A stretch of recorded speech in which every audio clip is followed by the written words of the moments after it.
रोज एक नई कहानी देखने के लिए चैनल को सब्सक्राइब करें और बेल आइकन दबाना ना भूलें।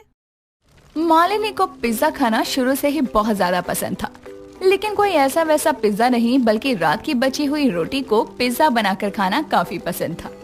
एक दिन मालिनी को बहुत जोरों की भूख लगती है, तो वो अपनी माँ उमा के पास जाती है और उमा से कहती है, माँ मुझे बहुत जोर से भूख लग रही है, रसोई में कुछ भी खाने को नहीं है, अब मैं क्या खाऊं?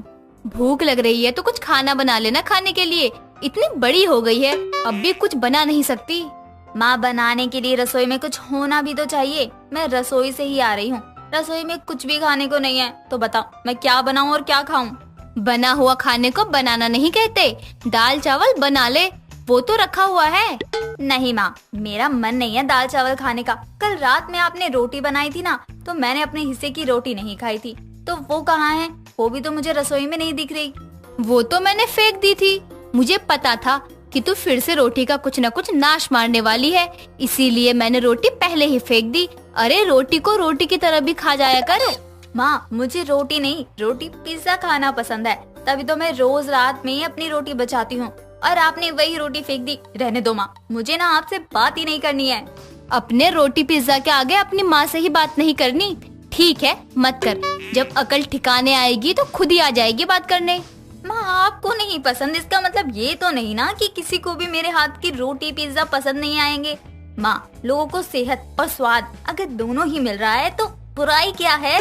बुराई कुछ नहीं है, बस दिक्कत ये है कि तू रात की बची हुई बासी रोटी का पिज्जा बना रही है। एक दो बार तो चल जाता है बासी रोटी का पिज्जा, लेकिन हमेशा थोड़ी चलता है ये सब। माँ मैं ताज़ी रोटी का भी बना सकती हूँ, लेकिन मैं भी जानती हूँ कि आपको कमियां निकालने का बस मौका चाहिए। अभी बासी रोटी का ताना मान रहे, कल को ताज़ी रोटी का भी मारोगी। मैं तुझे समझा ही क्यों रही हूँ, तेरे दिमाग में अकल थोड़ी भरी है, तेरे दिमाग में तो रोटी पिज्जा भरा पड़ा है, तभी तो अपनी गलती कभी माननी ही नहीं होती तुझे। जा, तुझे जो करना है तू कर। उमा मालिनी को सुनाकर वहाँ से चली जाती है। मालिनी एक बहुत बड़ी कंपनी में काम करती थी। एक दिन मालिनी अपने ऑफिस के दोस्त ललित के लिए रोटी पिज्जा बनाकर लेकर आती है, जो उसका दोस्त ललित खाता है और मालिनी की तारीफ करते हुए कहता है, अरे वाह मालिनी, तुमने तो सच में बहुत ही अच्छा पिज्जा बनाया है, लेकिन इसका स्वाद बाकी के पिज्जे से अलग क्यों लग रहा है मुझे? इसमें सच में कुछ अलग है क्या? हाँ अलग है ना, मैंने रोटी पिज्जा बनाया है कल रात की बची रोटी का। मुझे रोटी पिज्जा बहुत ज्यादा पसंद है, तो मैं ये बनाती रहती हूँ और लोगों को भी खिलाती रहती हूँ। चल झूठी, मैं इतने टाइम से तुम्हें जानता हूँ और हम दोनों तो शायद अब दोस्त से भी ज्यादा बन चुके हैं, लेकिन रोटी पिज्जा तो तुमने मुझे पहले कभी नहीं खिलाया। वो दरअसल मैं ऑफिस में रोटी पिज्जा आज ही लाई हूँ पहली बार। मुझे लगा यहाँ के लोग क्या सोचेंगे कि मैं गरीब हूँ इसलिए रोटी पिज्जा बनाया है, इसलिए मैं लाई नहीं। यार तू बिना कुछ भी सोचती रहती है, लोग कुछ भी सोचे उससे हमें क्या करना है? तुझे रोटी पिज्जा बनाने आता है और मुझे रोटी पिज्जा बहुत पसंद आया, तो बस यही बात खत्म। सच में तुम्हें अच्छा लगा? अच्छा, अरे मुझे रोटी पिज्जा बहुत अच्छा लगा। मैंने आज से पहले कभी भी रोटी पिज्जा नहीं खाया। तुम्हारे हाथ में तो जादू है मालिनी, मजा आ गया खाकर। तुम्हें मेरे हाथ का रोटी पिज्जा इतना पसंद आया, फिर तो मैं कल भी तुम्हारे लिए बना कर लाऊंगी। मुझे नहीं पता था कि तुम्हें रोटी पिज्जा इतना अच्छा लगेगा। अच्छा नहीं, बहुत अच्छा है। मेरे लिए एक नहीं बल्कि 2 रोटी पिज्जा लेकर आना। मालिनी के हाथ का बनाया हुआ रोटी पिज्जा ललित को काफी ज्यादा पसंद आता है। मालिनी और ललित एक दूसरे को काफी ज्यादा पसंद करने लगे थे और एक दूसरे से शादी भी करना चाहते थे, लेकिन जब वो दोनों अपना एक अलग अलग काम शुरू कर देते हैं और एक दूसरे से अपने प्यार का इजहार भी कर देते हैं, साथ ही घर वालों की रजामंदी से ललित और मालिनी की शादी भी हो जाती है, तो शादी के अगले ही दिन पड़ोस की भावना के छोटे बच्चे पिंटू और पूर्वी आई थी, जिन्हें देखकर मालिनी की सास माला मालिनी को बुलाती है और कहती है, बहू देख तो भावना के बच्चे आए हैं, इनके लिए कुछ अच्छा सा खाने को बना दे। माँ जी मैं बच्चों के लिए रोटी पिज्जा बना दूं, इनको बहुत पसंद आएगा। नहीं बहू, ये पिज्जा वगैरह रहने दे, वैसे भी आजकल के बच्चे बाहर का ही खाते रहते हैं, तो कुछ अच्छा बना दे जो इनकी सेहत को भी लगे। माँ जी मैं इनकी सेहत के लिए अच्छा ही बनाऊंगी, जो स्वाद में भी अच्छा हो। रोटी पिज्जा। मालिनी रोटी पिज्जा बनाकर लाती है और बच्चों को देती है। जैसे ही पिंटू और पूर्वी पिज्जा खाते हैं तो पूर्वी मजे से कहती है, आंटी क्या पिज्जा बनाया है, बहुत अच्छा है। आंटी, अभी जो आपने बनाया ना, क्या वो आप मेरी मम्मी को बनाना सिखा दोगी? वो क्या है ना, हमारी मम्मी को कुछ नहीं आता है। जब देखो कलेला टिंडा बना देती है। आंटी, आप ना मेरी मम्मी को जरूर सिखा देना, वरना मैं आपसे बात नहीं करूँगा।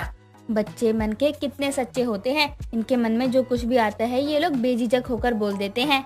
बच्चों की बातें सुनकर वहाँ का माहौल काफी हंसी मजाक वाला हो जाता है। अगले ही दिन उन बच्चों की मम्मी भावना आती है और चिल्लाते हुए मालिनी और माला को बुलाती है। जैसे ही वो दोनों आते हैं तो भावना गुस्से में मुंह बनाती है और कहती है, अरे माला आंटी, ये आपकी बहू ने मेरी बच्ची को क्या खिला दिया? जब से मेरे बच्चे यहाँ पिज्जा खाकर गए हैं तब से तो मेरे हाथ का खाना ही नहीं खा रहे हैं। मेरी बहू ने तो रोटी पिज्जा बनाया था जो सेहत के लिए भी अच्छा था, उसमें सब्जियां भी कई थी। मैं तो खुद हैरान हो गई कि बच्चों को ये सब भी पसंद आ सकता है। आंटी जी, लेकिन अब मैं क्या करूं? मेरे बच्चों ने तो रोटी पिज्जा ही खाने की जिद पकड़ ली है और ये मुझे बनाना नहीं आता, तभी तो मैं इतनी परेशान हो रही हूँ ना। तो इसमें कौन सी बड़ी बात है, ये तो मालिनी बहू सिखा ही देगी। क्यों मालिनी बहू? और नहीं तो क्या माँ जी, मैं सिखा भी दूंगी और खिलाऊंगी भी रोटी पिज्जा। अब तो मुझे भी रोटी पिज्जा खाने का मन हो रहा है। मैं भी तो देखूं कि जिसकी आप सब लोग इतनी ज्यादा तारीफ कर रहे हो वो खाने में है कैसा, अच्छा है भी, या आप लोग बस ऐसे ही हवा में बातें कर रहे हो? मालिनी रसोई में भावना को लेकर जाती है और रोटी पिज्जा बनाने लगती है। भावना भी मालिनी से रोटी पिज्जा कैसे बनाती हैं ये सीखती है। कुछ देर बाद जब मालिनी रोटी पिज्जा बनाकर तैयार करती है तो भावना को वो रोटी पिज्जा खाने को देती है, जिसे खाने के बाद भावना कहती है, वाह मालिनी, तुमने तो सच में जैसे कोई जादू ही कर डाला। मेरे बच्चों को तो रोटी पिज्जा पसंद था ही, लेकिन अब तो मुझे भी इतना पसंद आ रहा है कि मैं क्या बताऊं। मैं तो कहती थी कि रोटी पिज्जा बहुत अच्छा होता है। वैसे मालिनी, तुम एक काम क्यों नहीं करती? तुम अपना एक YouTube व्लॉग बनाओ जिसमें तू रोटी पिज्जा की अलग अलग वैरायटी ही बनाकर दिखा सकती हो। मतलब क्या है, कैसी वैरायटी?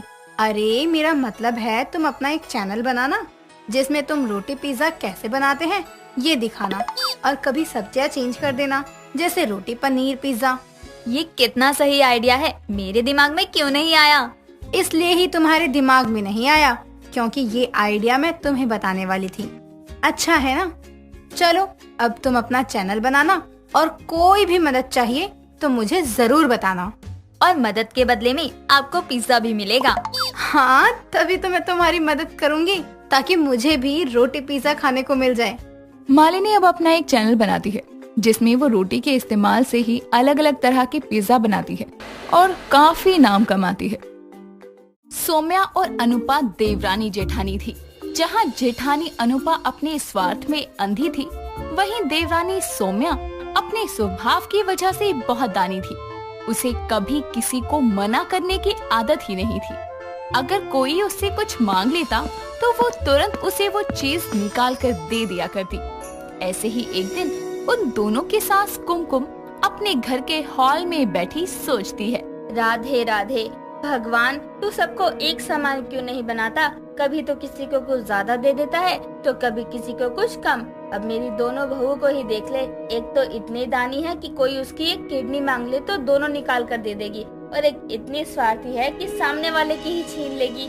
कुमकुम अकेले में बड़बड़ा ही रही थी कि तभी वहाँ उसका बड़ा बेटा यानी अनुपा का पति प्रयाग आकर कहता है, अरे क्या हो गया माँ? क्या भगवान से सुबह सुबह शिकायतें लेकर बैठी हो आप? जब देखूं आपको आप मुझे परेशान ही मिलती हो, कभी तो हंसती हुई मिला करो। अरे बेटा, अपनी किस्मत को रो रही हूँ, अब तू ही बता कि हंसू कैसे? कैसी किस्मत है मेरी कि कैसी अलग अलग सी बहुएं मिली है मुझे।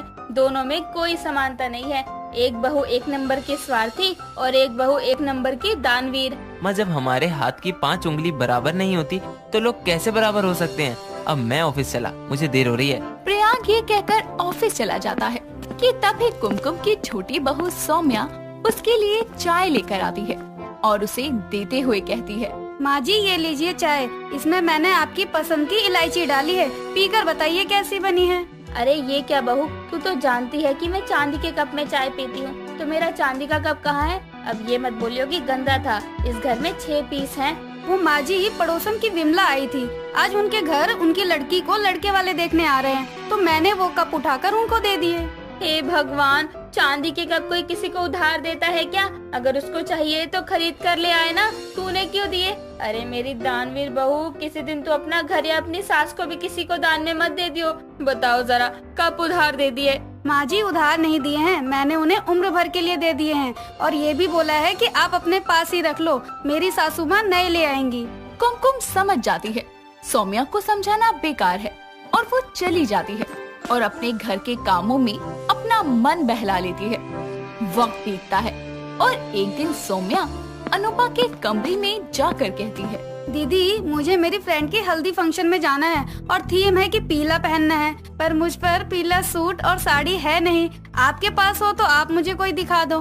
ना बाबा ना, वो साड़ी मैं अपने मायके से लेकर आई थी, अगर तूने खराब कर दी तो मेरा क्या होगा? वैसे भी हल्दी का दाग नहीं जाता। दीदी मेरे पास टाइम नहीं है कि मैं साड़ी लेकर आऊं और ब्लाउज भी नहीं मिलेगा, आप मुझे दे दो, अगर उस पर कोई दाग लगा तो मैं उस साड़ी के पैसे दे दूंगी। वाह, इसमें तो मेरा ही स्वार्थ है। वैसे भी मैंने ये साड़ी 3 बार पहन ली है, हल्दी में साड़ी गंदी होगी और मैं इससे उस सस्ती सी साड़ी के डबल पैसे वसूल कर लूंगी, मजा आएगा। इतना सोचकर अनुपा अपनी साड़ी निकालकर सौम्या को दे देती है और फंक्शन में जाकर सौम्या वापस आती है और अगले दिन वो साड़ी को धोकर अनुपा को वापस करती है। साड़ी लेने के बाद कमरे में आकर अनुपा कहती है, अरे ये क्या, इसने तो बिना दाग लगाए ही मेरी साड़ी वापस कर दी। मैं ऐसा नहीं होने दे सकती, मुझे कुछ तो दिमाग लगाना पड़ेगा। इतना सोचकर अनुपा रसोई में जाती है और हल्दी के जिद्दी दाग अपनी साड़ी पर लगाकर हॉल में आती है, जहां उसकी सास और देवरानी भी मौजूद थे। ये क्या सौम्या, मैंने तो सुना था तुम बहुत दानी हो, पर तुम तो सयानी निकली। तुमने तो बोला था दाग लगेगा तो साड़ी मुझे नहीं लाकर दोगी, और तुमने दाग भी लगाया और साड़ी भी नहीं दी। दीदी मैंने खुद ये साड़ी धोई है और फंक्शन में इसका ख्याल भी रखा है, मुझे नहीं पता कि ये दाग कहाँ से आया। अच्छा, तो तुम ये कहना चाहती हो कि मैं झूठ बोल रही हूँ और ये दाग मैंने खुद लगाए हैं रसोई से हल्दी निकाल कर? दीदी मेरा वो मतलब नहीं था, लेकिन आप फिक्र मत करो, मैं आपको एक नहीं 4 साड़ियों के पैसे दे देती हूँ। दोनों की बातें सुनकर कुमकुम से रहा नहीं जाता और वो बीच में कहती है, ओ मेरी स्वार्थी और दानी बहू, मैं जानती हूँ कि साड़ी पर दाग किसके स्वार्थ की वजह से आया होगा और कौन इतना दानी है जो एक सस्ती साड़ी के बदले 4 साड़ी के पैसे दे देगा। अब तुम दोनों मेरी सुनो। सौम्या बहू तो सुन, ये सेम साड़ी मैं तुझे दिलवा कर लाऊंगी और तू इसे दे दियो, कोई ज्यादा पैसे देने की जरूरत नहीं है। और तू अनुपा बहू, अगर दाग लग गया तो तेरा कोई मतलब नहीं है फालतू पैसे मांगने का, आई समझ? अब जाओ दोनों यहाँ से। ये सासू माँ ने तो मेरे किए कराए पर पानी फेर दिया, इतना मस्त प्लान बनाया था सब खराब कर दिया। कुमकुम दोनों को एक अच्छा सुझाव देकर भेज देती है, जिसके बाद दिन बीतते हैं, लेकिन ना ही एक बहू का दानी होना कम होता है, ना ही दूसरी बहू का स्वार्थी होना। दिन बीतते हैं और सौम्या की तबीयत थोड़ी खराब चल रही थी और एक दिन अनुपा अपने स्वार्थ में अंधी होकर घर की पुरानी चीजें बेचकर घर आ रही होती है कि तभी एक तेज रफ्तार गाड़ी से उसका एक्सीडेंट हो जाता है। सब घर वाले ये बात जानकर हॉस्पिटल आते हैं और उसके बाद डॉक्टर बाहर आकर कहती है, जी देखिए इनका खून बहुत बह गया है, इनको बी पॉजिटिव खून की जरूरत है और ये हॉस्पिटल में है नहीं, आप कहीं से अरेंज करवा दीजिए। ठीक है डॉक्टर, मैं अभी किसी पास के ब्लड बैंक से खून लेकर आता हूँ। आप बस मेरी बीवी का अच्छे से ख्याल रखना, उसको कुछ होना नहीं चाहिए। अरे लेकिन अगर इतने में दीदी को कुछ हो गया तो मैं इतना बड़ा रिस्क नहीं ले सकती। सुनिए डॉक्टर, आप मेरा खून ले लीजिए, मेरा और दीदी का खून मिलता है। बहू तू खुद कमजोर सी है और तेरी तबीयत भी खराब चल रही है, प्रयाग इंतजाम कर देगा खून का, तू रुक और तू बेकार में परेशान मत हो। मैं नहीं चाहती कि मेरी दोनों बहुएं एक साथ बिस्तर पकड़ लें। नहीं माँ जी, दीदी की जान का सवाल है, मैं खून दूंगी और जरूर दूंगी, आप मुझे इसके लिए मना नहीं कर सकती। जी देखिए इनका खून बह गया है लेकिन जान का खतरा नहीं है, आपके पास समय है, आप आराम से इंतजाम कर सकते हैं, आपको परेशान होने की जरूरत नहीं है। सुना ना बहू तूने, डॉक्टर ने खुद क्या बोला, प्रयाग कर देगा इंतजाम। नहीं माँ जी, लोगों का भला करना तो इंसानियत का पहला फर्ज है और ये तो मेरी खुद की जेठानी है, आप मुझे नहीं रोकेंगी, आपको मेरी कसम है। सौम्या किसी की नहीं सुनती और अपनी जेठानी को खून देती है, जिसके बाद उसके शरीर में बहुत कमजोरी आ जाती है और उसे खुद हॉस्पिटल में एडमिट होना पड़ता है। और दोनों देवरानी जेठानी एक ही वार्ड में थी। कुमकुम उन दोनों से मिलने आती है तो सौम्या को देखकर अनुपा कहती है, मुझे माफ कर दो सौम्या, मैंने हमेशा अपना स्वार्थ सोचा और तुम इतनी अच्छी हो कि तुमने मेरी जान बचाने की सोची। हाँ, और वो इसको खुद भारी पड़ गया। अरे मेरी दानवीर कर्ण की मौसेरी बेटी प्रयाग खून का इंतजाम कर देता, तुझे दानवीर बनने की क्या ही जरूरत थी। माँ जी मुझे माफ कर दो, आज के बाद मैं दानवीर तो बनूंगी लेकिन सोच समझ के साथ, कोई बेवकूफी नहीं करूंगी। और मैं वादा करती हूँ अब से अपना स्वाद देखने की जगह लोगों के बारे में भी सोचा करूँगी और उनको भी कभी निराश नहीं करूँगी। मुझे खुशी है कि तुम दोनों को समझ तो आया कि ना ज्यादा स्वार्थी होना अच्छा है और ना ज्यादा दानवीर।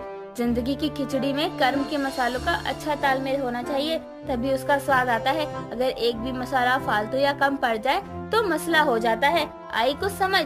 जी माँ जी आ गया। जिसके बाद कुमकुम को अपनी दोनों बहुओं की तरफ से राहत की सांस आती है और फिर सब एक साथ खुशी खुशी रहते हैं। दोस्तों, अगर आपको ये कहानी पसंद आई तो इसे लाइक करें, शेयर करें और कमेंट करके बताएं कि कहानी में आपको सबसे अच्छा क्या लगा।